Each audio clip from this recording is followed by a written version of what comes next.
Tonight, organized labor plans nationwide protests over prevailing security situation, energy crisis, and lingering strike by university lecturers in the country.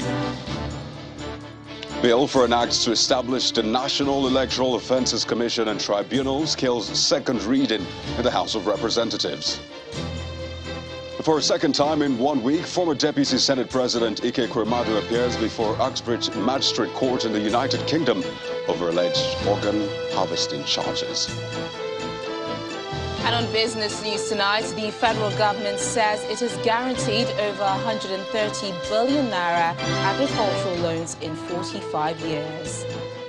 In the nation's capital, Catholic priests take to the streets to protest insecurity in Kaduna State as their colleague Vitus Bogoro, killed by bandits, is laid to rest.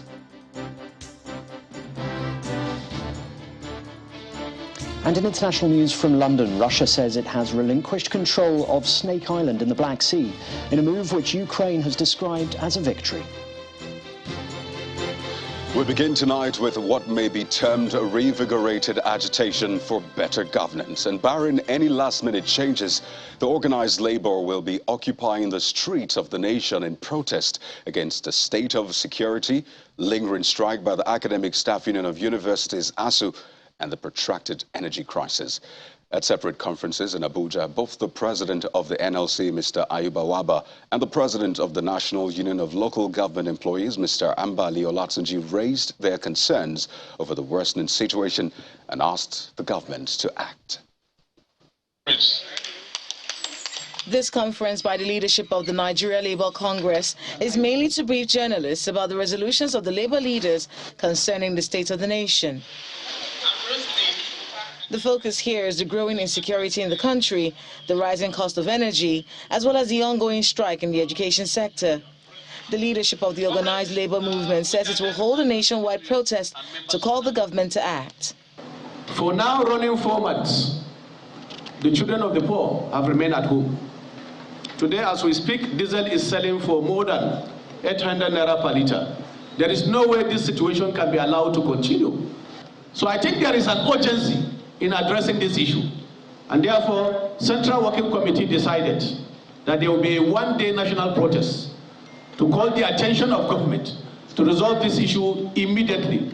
The labor leaders also criticized some state houses of assembly that are yet to pass the Local Government Autonomy Bill, a situation that the president of the National Union of Local Government Employees had at a separate conference called on state lawmakers to prioritize. Abia and Kogi actually voted in support of the full autonomy of local government, legislature, and the judiciary. And I want to use this opportunity on behalf of NEC to commend their state houses of assembly and urge other states to follow suit, and that our action will also be activated in every state now to follow up the state houses of assembly to remind them that these documents have been there for more than 1 month. We call on all State House of Assembly across the country to pass local government autonomy bill. And we're also appealing to House of Representatives and Senate members who are also representing their constituency to go back home using this period, to go back home and galvanize people's opinion and also prevail on the various House of Assembly for quick passage of local government autonomy bill.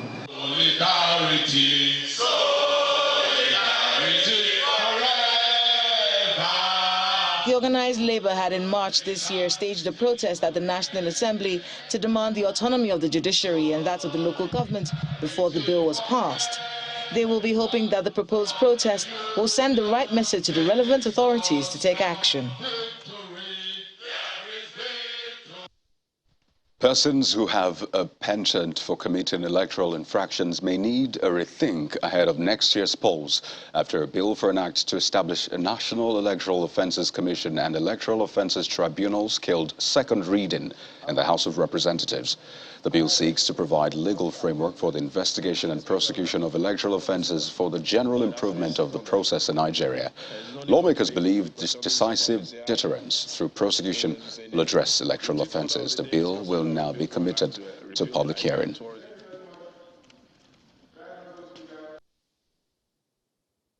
You will recall that after the 2007 general elections, our then president the late President Umar Musa Yar'Adua of blessed memory, which happened, under Mr. President then established and inaugurated the Honorable Justice Mohammed West Electoral Reform Committee to resolve flaws and shortcomings in our elections. That eminent committee received and processed 1,466 public memoranda, held public hearings where 907 presentations were made, accepted input from various national jurisdictions, and engaged constructively with our former leaders and all stakeholders. In its final report, Mr. Speaker, the Justice West Committee recommended, among others, that a special prosecutorial body to be known as Electoral Offences Commission be established to work independently in the arraignment and prosecution of electoral offenders. This will include offences arising from failings of INEC before, during, and after voting. The Electoral Offences Commission should cooperate closely with the security agencies to prosecute persons accused of committing such offences. This bill, Mr. Speaker, draws positive inspiration from the great work of that committee of great Nigerians, and I hereby publicly appreciate the work of that committee under Justice Mohammed West. And speaking of elections, with the 2023 polls about 8 months away, President Muhammadu Buhari has restated his resolve to conduct a credible election. Speaking in Lisbon, Portugal, during a meeting with representatives of Nigerians living in that country, President Buhari promised to give the Independent National Electoral Commission, INEC, a free hand to deliver peaceful and credible elections next year. Citing the last governorship elections in Anambra and Ekiti states, the president noted that this administration has proven consistently its zero tolerance for interference in elections and insistence that Nigerians should be allowed to vote for the party and candidate of their choice. President Buhari also met with the President of Portugal, Marcelo Rebelo de Sousa, as he was conferred with the Portuguese national honor in Lisbon.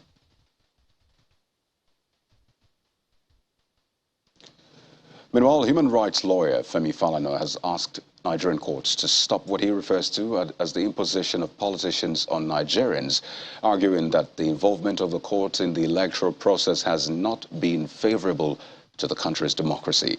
At a presentation in Ondo State, Mr. Falana says this involvement has been forced by the neglect of its duties. That's INEC's, what he terms INEC's neglecting its duty, the arbitrariness and impunity of some of the members of the executive, and the corrupt activities of political parties. In his words, in order to respect the democratic wishes of the electorate, there has to be a new electoral jurisprudence. Since the people are the greatest defenders of democracy, INEC must be made to ensure the votes of the electorate count. According to him, INEC must own up to its constitutional responsibility and stop pushing their powers to the courts. Well, speaking of the courts, for the second time in about a week, the former Deputy Senate President Ike Ekwuemadu has appeared before the Uxbridge Magistrate Court in the United Kingdom. Mr. Ekwuemadu and his wife were arrested on June the 21st after the police were alerted to potential offences under modern slavery laws in the UK. Our UK correspondent Juliana Lainka, who was in court earlier today, has more. This case involving the former Deputy Senate President Ike Ekwuemadu is incredibly fast-moving and complex in its nature. Now, just about 24 hours ago, we were under the assumption that he wasn't to appear in front of Uxbridge Magistrates Court until next week, Thursday, the 7th of July, but appears as if some diplomatic pressure may have been added to the British courts. And then I received a tip-off very late last night that he would indeed be appearing this morning. I was at court when the senator did appear in the dock, and he appeared incredibly well given the circumstances. There was a large delegation from the Nigeria High Commission in attendance, as well as what I believe were his two adult sons. His wife Beatrice did not appear alongside him, and even though her defence asked for the court to allow her to attend, they did say that the matter would proceed without her. What the prosecution outlined is that a 15-year-old boy a couple of months ago was picked up from the streets in Lagos for the purpose of organ harvesting. An official document was put into the British High Commission in Nigeria and a visa was granted. Now, suspicions were raised when this alleged child was consulting with doctors at the Royal Free Hospital. They weren't certain that he was telling the truth about his age and whether or not he consented to this organ donation. He then fled the Ekweremadu residence, and after 3 days of sleeping on the streets of London, he handed himself into the Metropolitan Police. And it was from that discussion with the police that a warrant was put out for an arrest for the senator and his wife. He was then arrested at Heathrow Airport on the way back from Nigeria. I believe at the time he was travelling to Turkey, and now he is facing very serious charges under Britain's Modern Slavery Act. Many of the details I can't go into now, but I will be updating you as this trial does continue. I believe one of the sticking issues now is jurisdiction. Is this trial going to take place in Nigeria, where many of the offences occurred, or is it going to be taking place in London? And now the magistrate did rule that the Attorney General must make a decision on this matter, which is why the case has been adjourned until Thursday, the 7th of July at Westminster Magistrates Court.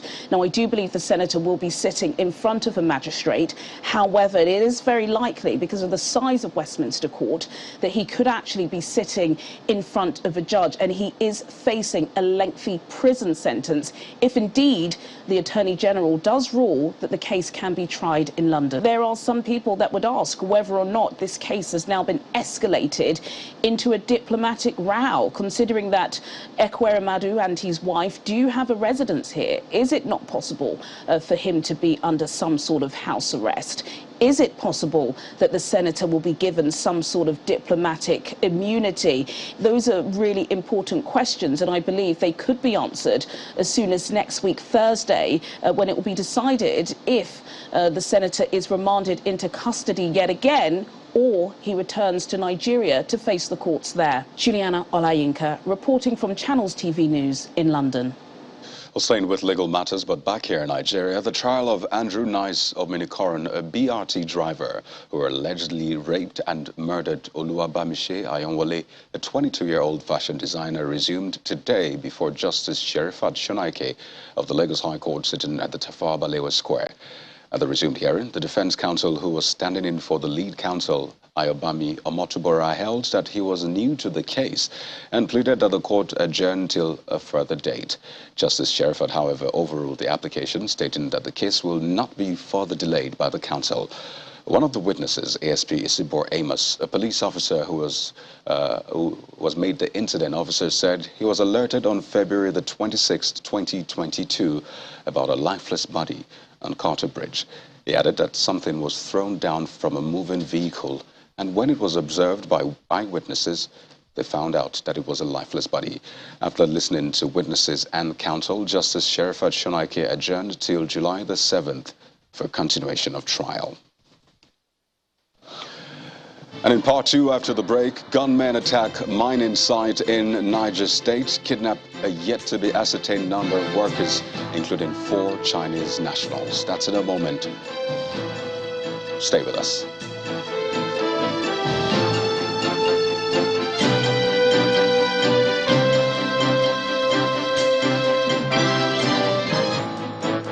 Hey, welcome back. If you've just joined us, you're watching the news at 10, live on Channels Television Lagos. A reminder of our top stories. Organized labor plans nationwide protest over prevailing security situation, energy crisis, and lingering strike by university lecturers in the country. Bill for an act to establish the National Electoral Offences Commission and Tribunal scales second reading in the House of Representatives. For a second time in 1 week, former Deputy Senate President Ike Kuremadu appears before Uxbridge Magistrate Court in the UK over organ harvesting charges. And Russia says it has relinquished control of Snake Island in the Black Sea in a move Ukraine has described as a victory.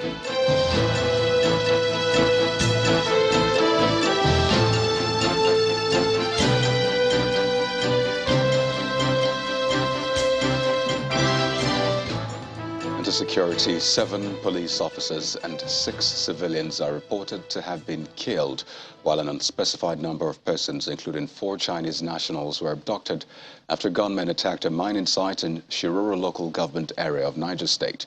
According to a statement by the co-convener of concerned Shiroro youths of Niger State, Mr. Sani Koki, a large number of armed men stormed the village and headed to a mining site where they attacked the unsuspecting victims. Although the police is yet to comment on the attack, Mr. Koki adds that the army station in the area was able to repel the attack, but unfortunately, casualties were recorded during a gun duel. Meanwhile, the state governor, Abubakar Bello, in a statement condemned the attack and commiserated with the families of the victims.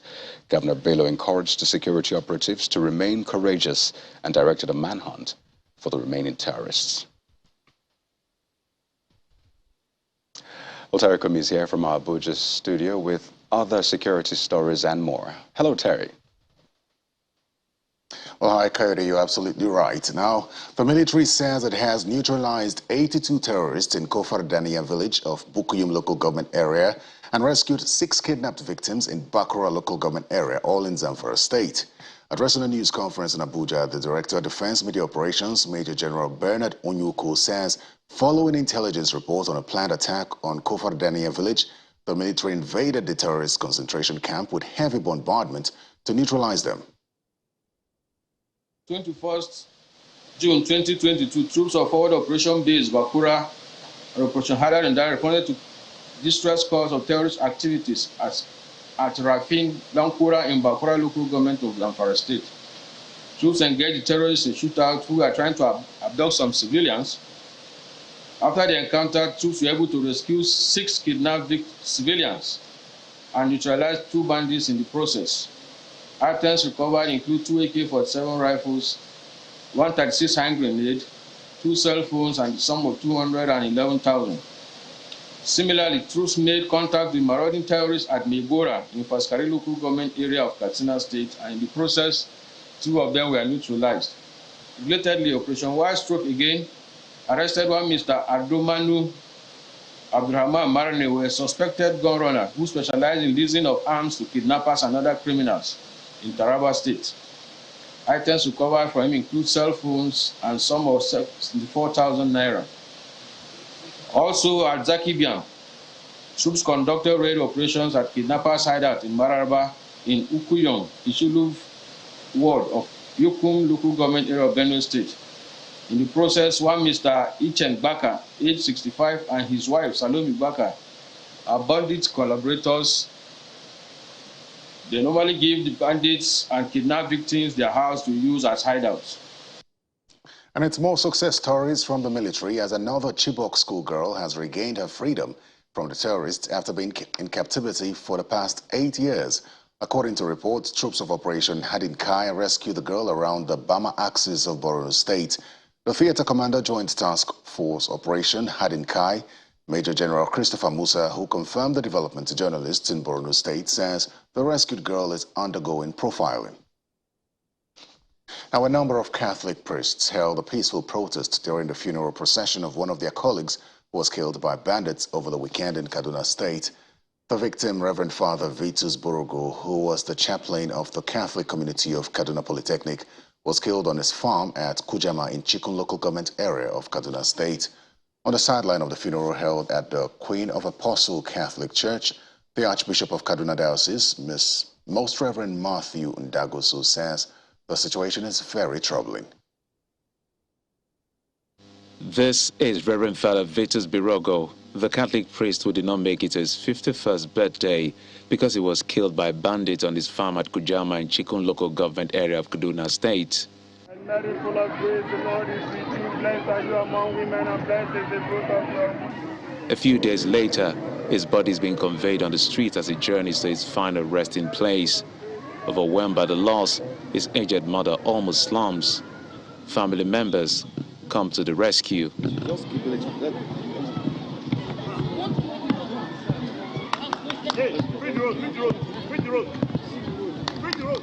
But it's not just a funeral procession, it's also a protest as Catholic priests make a case for their lives. The leadership of the Catholic Church in Kaduna State said incessant killings promote despair owing to the loss of the sanctity of human lives. I think it's an understatement to say that Nigerians are traumatized. Nigerians are at the brink of losing hope. People see no reason why they should live now, given what is happening in our country. Whole families have been destroyed, source of livelihood destroyed.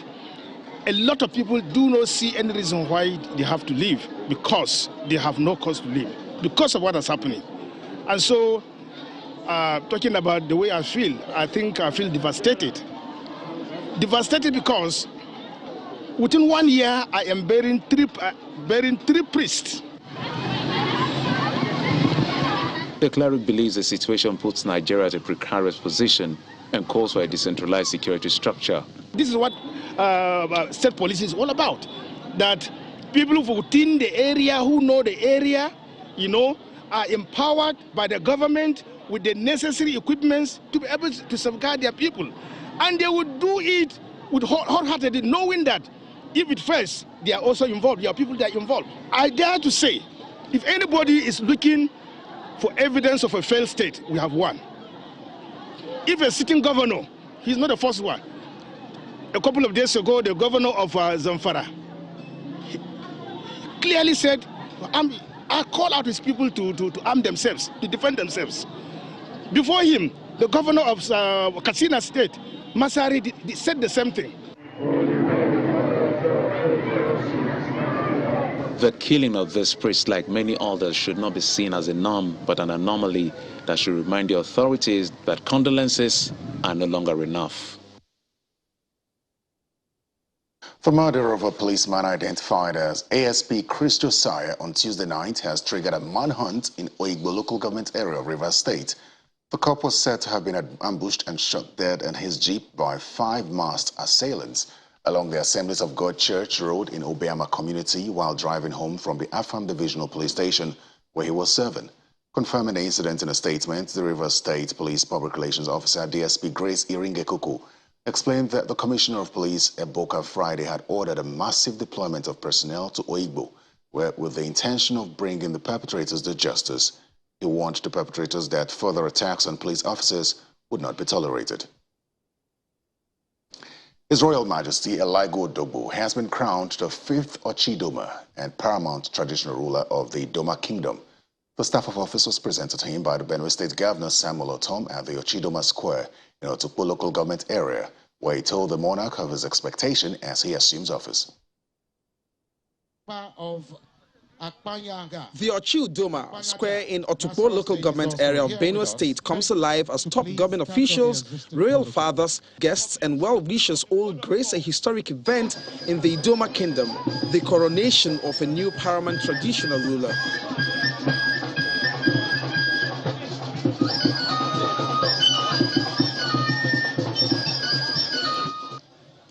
Our Father and our God, we thank you for this opportunity. His Royal Majesty Eligo Odogbo emerged as the 5th Ochidoma in December 2021, and this ceremony makes it official. The personality who is mounting the throne of our fathers today possesses the requisite credentials to do the kingdom, Benue State and Nigeria at large exceedingly proud. The governor of Benue State, Samuel Otom, does the honors of presenting the staff of office to the Ochidoma, the 5th. But first, he affirms his trust in him. I have no doubt that your reign will be peaceful. It is my further conviction that the support you are already enjoying from your subject will be sustained. His Excellency Dr. Samuel Otom. In his acceptance speech, the new ruler says credibility will be his watchword and then makes his declaration upon the Idoma Kingdom. Peace shall be returned to Idoma Kingdom.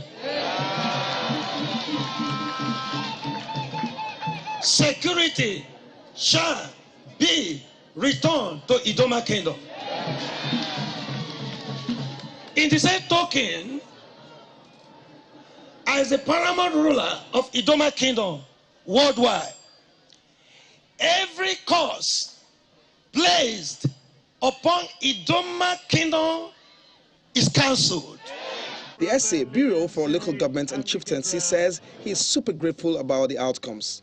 Because of the law, there has been a synergy between the local governments and the state governments, where it is like a tripartite. You have the chiefs on one side, you have the local governments on one side, and you have the state government on one side. And these are the help to provide accommodation for our paramount ruler. For the people of Idoma land, their prayer is that the reign of the new king will bring unity and move the Idoma nation forward.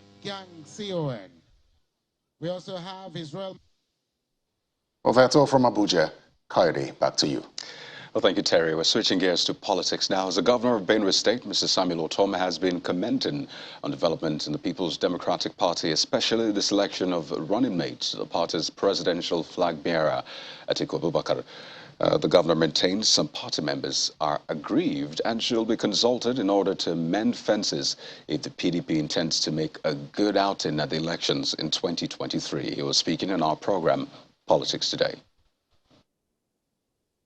I tell you the truth, I supported Wike to become the vice president. In fact, we had to convince him. Some of us, we had to convince him. He didn't want it. But we said, look, for the larger interests of the party and the Nigerian public who are calling on you to accept the responsibility. And that was why when the party set up a committee, which it was initiated by the candidate himself, and said that, look, we should help him to advise him on who will be the vice president of the party. 17 of us, we met, and 14 members of that committee, from stakeholders of the party, from National Working Committee, from Governors Forum, from former Governors Forum, from former Ministers Forum, all of us came together. 14 out of 17 said that for the party to move forward, it should be Wike. But unfortunately, for some of us, the vice presidency was on to someone else, based on the decision of the candidate himself. In the meantime, the presidential candidate of the People's Democratic Party, Atiku Abubakar, says actions are being taken to address the grievances of party members as a result of the choice of his running mate. In a series of tweets on his official handle, Mr. Atiku said all party members, including governors, are much loved and respected by him. He notes that the People's Democratic Party, PDP, will remain united, focused, and there is a move to address the feelings of all party members. Mr. Atiku adds that his priority is to unite the country, beginning with the PDP and the entire country. Away from politics, the Lagos Business School Alumni Association has held its investiture ceremony where the former president of the alumni, Frank Agbogun, handed over to the new president, the MD CEO of Unified Payment Services, Mr. Agada Akpochi. In his remarks, the new president laid out the plans of the executive to include sponsorship of more students to benefit from the rich courses the school offers, engaging policymakers and the different arms of government on how to create an enabling business environment for business owners in the country, amongst others. It's a small, intimate gathering of some key stakeholders of the Lagos Business School for the investiture of a new alumni president. The LBS Alumni Association constitutes an important part of the school community because it promotes continuous education and a stronger relationship among its members. The dean of the school goes down memory lane, recalling some events that occurred from the last time a new leadership took office and now. We actually ended 2021 marginally better than 2019. But the most important part of it is not internal, it's not inside, but what our community benefited. And you guys are the ones who actually touch the community. The immediate past president of the Alumni Association is particularly proud of the impact of its activities in several communities. The area that we can beat our chest and associate with today will be the area of the community development projects, the communities that we impacted around the school, whether the Lakaway health center that was rehabilitated or the water project. They were all things that were on the table before I came in. And all we did was that we were there when the ribbon was cut. Now it's time to pass the baton of leadership from the old to the new.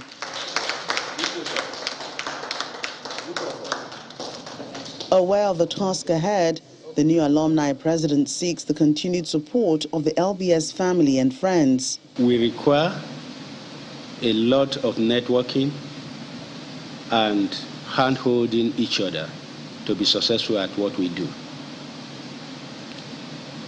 Not forgetting that we have a responsibility to the school and to the society.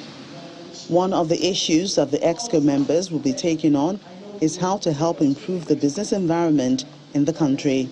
We will work with policy stakeholders, particularly the three arms of government in Nigeria, on how to improve the business environment. Mr. Agada Akpochi was called to the Nigerian bar in 1992. He also holds a master's degree in law. Apart from the Lagos Business School, he also attended different executive learning programs at the business schools of Harvard, INSEAD, and Cambridge. Well, for more business stories, here's Teniola Shobowale.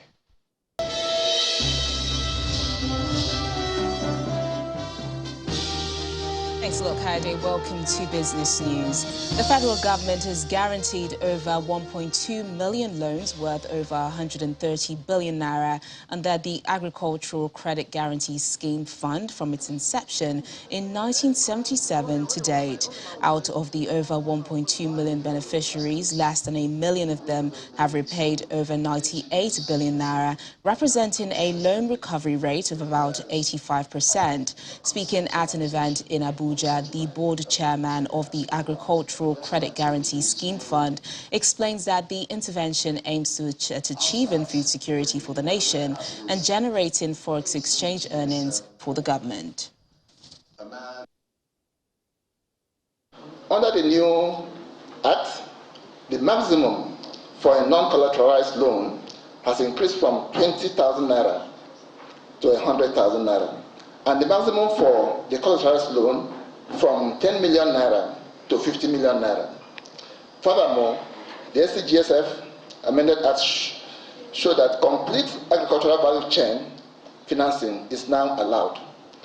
Under the scheme, which includes the financing of production of farm machinery, production of implements and equipment, processing, storage, and transportation, as well as any purpose connected with activities within the agricultural value chain.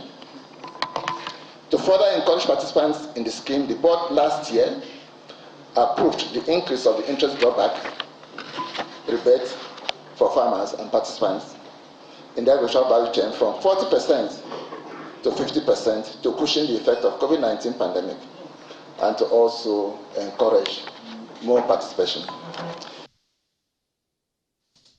The Nigerian Midstream and Downstream Regulatory Authority has reacted to allegations made by the Independent Petroleum Marketers Association on fuel scarcity due to non-payment of bridging claims. According to the Regulatory Authority, the federal government has paid about 74 billion naira bridging claims to all marketers as at June 2022. A breakdown of the payment shows that about 9.95 billion naira was made to the major oil marketers of Nigeria, while Ipman received over 42 billion naira. The NMDPRA further assures Ipman that the authority would continue to make payment of outstanding claims to promote seamless operations. President Muhammadu Buhari has approved the reappointment of Mrs. Patience Oniha as the Director General of the Debt Management Office. The renewal, which is for a second term of 5 years, takes effect from July the 1st. Her appointment for a second term was based on significant achievements, such as the introduction of sukuk and green bonds to finance infrastructure development under her leadership. And the UK government's investment institution, British International Investment, has announced a $20 million financing in Nigerian mobility fintech firm Move.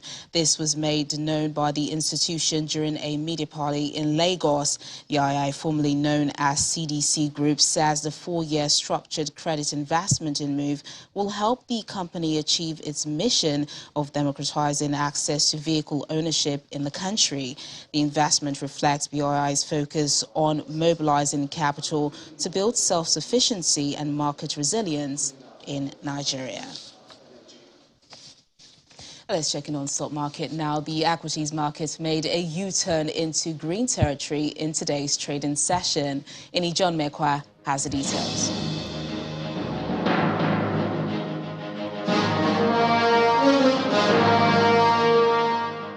Thank you so much and welcome to the Stock Market Report. There you go, the bull bellows as Nigeria's equities market takes a turn from previous stands and recovers at the close of trade today, but the all-share index has not regained that 52,000 level. Volume even dropped almost 50%, but good enough, that bullish sentiment reflects in the value, which is about 12% more than yesterday at 3.87 billion naira. Banking closes in the green. This counter has been recording buying interest, but positive activities on FBN Holdings, FCMB and others changed the tide, at least for today. We do hope that it is sustained. Oil and gas gaining almost 0.5% today. This has been consistent in the last few days. Major determinant here is Seplat. It gained 10 naira to close at 1,300 naira. What a profitable trade for investors in that stock. Well, let's hope this sentiment is sustained at least till tomorrow. Maybe we'll have a bullish week at the close of trade tomorrow. That's a stock market report. I'm John Mekwa.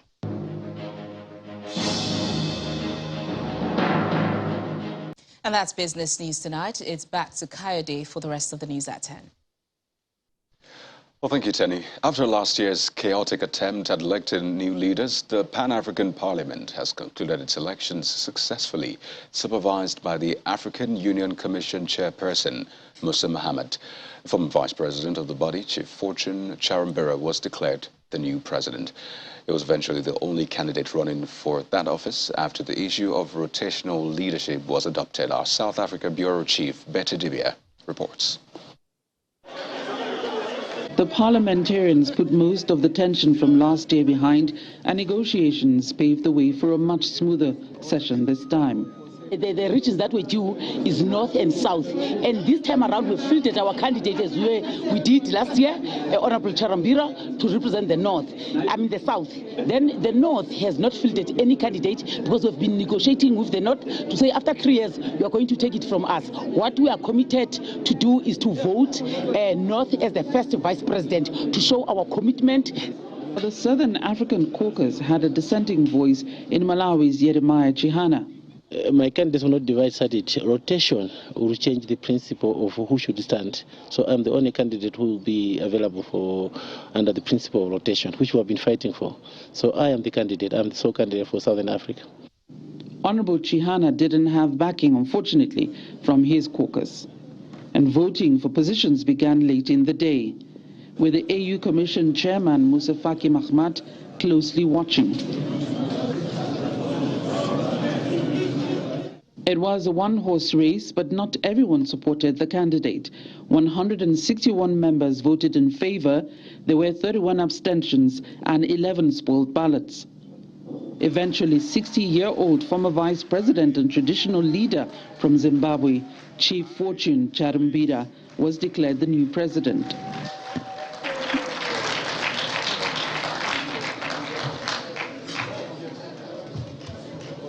Chief Charambira says his priorities are to unify the African diaspora, fighting corruption, and restoring confidence in the Pan-African Parliament, which is expected to be a functioning legislative arm of the African Union. This is now the critical moment for us to take Africa forward. Thanks to the supervision of the African Union Commission, the Pan-African Parliament now has new leadership. And while the parliamentarians celebrate this new leadership, the huge task of clearing the webs of allegations of corruption, mismanagement, nepotism, which have dogged the Bureau, stare them in the face. And these are just some of the problems that this institution faces in its push for relevance on the continent. From the Pan-African Parliament, Midrand, South Africa, Vetidibia, Channels Television News. Well, outside the African continent, Ukraine is celebrating after Russia withdrew its forces from the strategic Snake Island in the Black Sea. However, Moscow says the move is a goodwill gesture aimed at demonstrating Moscow's support for efforts to restart food exports from Ukraine's ports. For more on this and other international news, here's Simon Pusey with Around the World in 5. Good evening and welcome to the Channel Studios here in London with your international news around the world in 5. Russia says its forces have relinquished control of Snake Island in the northwestern Black Sea, which has been battled over since the start of the war. The island, which Russia occupied on the first day of its invasion, achieved fame when Ukrainian border guards stationed there rejected a Russian warship's demand for their surrender. Ukraine's Southern Military Command posted an image on Facebook of what appeared to be the island seen from the air, with at least 5 huge columns of black smoke rising above it from what it described as an assault by missiles and artillery. Russia's defense ministry confirmed Russian troops had withdrawn from Snake Island, calling it a goodwill gesture and saying the troops had fulfilled the tasks assigned to them. NATO's Madrid summit has come to a close, and world leaders who are part of the military alliance there have been sharing their reactions. French President Emmanuel Macron has said support for Ukraine cannot stop, saying Ukraine's fight is the European Union and NATO's fight. Meanwhile, German Chancellor Olaf Scholz said he did not want to speculate how long Ukraine would need support for. Meanwhile, Boris Johnson said Vladimir Putin has pushed the West closer together. I think that if Ukraine were to be crushed or forced into a bad peace, the consequences for freedom around the world would be appalling, and that view is shared by everyone in NATO. If you wanted evidence of the amazing ability of the Ukrainians to fight back, to overcome adversity and to repel the Russians, and look at what has happened just today on Snake Island, where again Russia has had to cede ground. The only surviving attacker from the group that carried out the November 2015 Paris attacks has been found guilty of terrorism and murder charges. Salah Abdel Salam received a rare full life sentence for his role in the gun and bomb attacks that killed 130 people. The court also convicted 19 other men involved, 6 of whom are believed to be dead. The trial, the biggest in modern French history, began last September. The attacks across bars, restaurants, the National Football Stadium and the Bataclan music venue on the 13th of November 2015 saw hundreds injured alongside those killed. Ferdinand Marcos Jr. has been sworn in as the Philippine president in a ceremony in Manila, succeeding the outgoing leader Rodrigo Duterte. His inauguration marks a stunning comeback for the Marcos political dynasty, which was ousted after a popular revolt in 1986. Mr. Marcos Jr., nicknamed Bongbong, won an election landslide last month. He took his oath of office at midday local time in a colourful ceremony at the National Museum. Israeli lawmakers have voted to dissolve parliament following the collapse of Prime Minister Naftali Bennett's ruling coalition, opening the way for a November the 1st election that will be Israel's 5th in less than 4 years. Bennett will stand down at midnight to be replaced by his coalition partner, Foreign Minister Yair Lapid, who will lead the government during what is expected to be a bitter election battle with opposition leader and ex-premier Benjamin Netanyahu. Chinese President Xi Jinping has arrived in Hong Kong to celebrate 25 years since the former British colony returned to Chinese rule and the inauguration of the city's new leader, John Lee. Xi's visit via high-speed rail is his first to the city since 2017 and the first known trip outside mainland China in over 2 years amid the COVID-19 pandemic. Outgoing leader Carrie Lam and her husband were among those who welcomed Xi. The city's streets have been festooned with red China flags and posters declaring a new era of stability. And finally, the popular fitness coach Joe Wicks had a large crowd of Londoners sweating and struggling for breath as he led them in a high-intensity interval training session in the British capital's Hyde Park. The huge group workout was an attempt to set a new Guinness World Record for the world's largest ever HIIT session. But while Wicks managed to attract an unusually large crowd for a workout, the final tally came short of his own record of 3,800 from 2017. The British fitness guru, who is known online as the Body Coach, has millions of social media followers who look to him for video workouts and advice on healthy living. And that's your international news around the world in 5. Now back to the Channel studios in Lagos. Oh, thanks, Simon. Bishop de Mary Grammar School and St. Jude Girls Secondary School, both from Bayelsa State, have emerged winners of the 22nd edition of the Nestle Milo Basketball Championships. Bishop de Mary Grammar School defeated Government Secondary School Abuja to claim the boys' title, while St. Jude Girls Secondary School outscored Akpor College from Benue State to clinch the girls' title. The grand finale of the 22nd Nestle Milo Basketball Championships begins with the title decider in the girls category between St. Jude Girls Secondary School from Bayelsa State and Akpor College from Benue State. St. Jude Girls Secondary School emerged champions 38-14 after a commanding performance right from the first quarter to the fourth quarter, with Abigail Isaac and Angela Michael becoming the top performers. The boys category between another Bayelsa State team,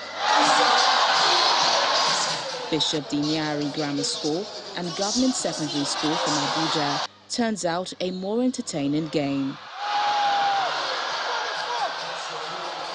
A few seconds to the end of the game with scoreline at 33-33, Valo Okini of Bishop de Mary Grammar School shoots a three-pointer to clinch the title for his school and a double for Bayelsa State.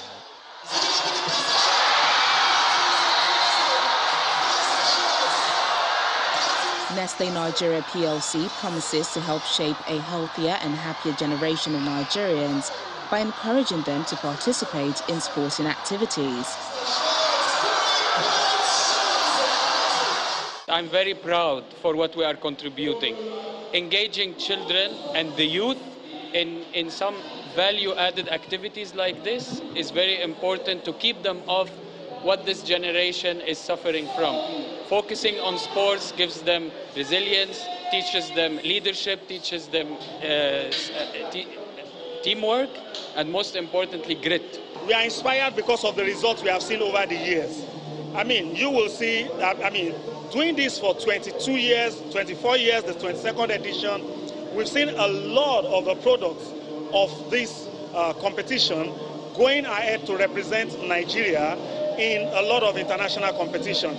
The winners receive 200,000 naira and will represent Nigeria at the next International School Sports Federation World Championships in Belgrade, Serbia. Oh, beautiful. Well, Victor Mathias is standing by with more sports stories, incidentally, starting off with basketball.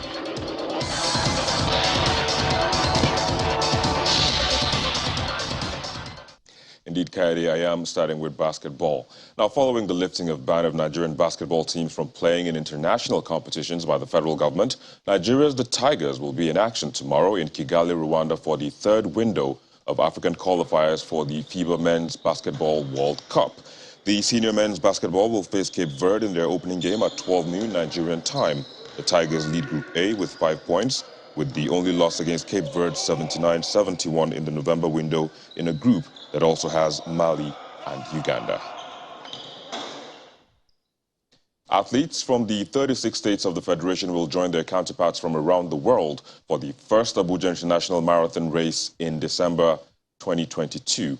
At the media briefing held earlier today in Abuja, project coordinator Mr. Femi Abegunde says over 60 elite runners will compete in the 42-kilometer race for a cash prize of $80,000. The 42-kilometer race will begin from the city gate through some parts of the FCT before terminating at the Eagle Square. Now that's a wrap on sports news. Thank you for watching. I'm Victor Matthias. Is back to Kaide with the wrap of the news at 10.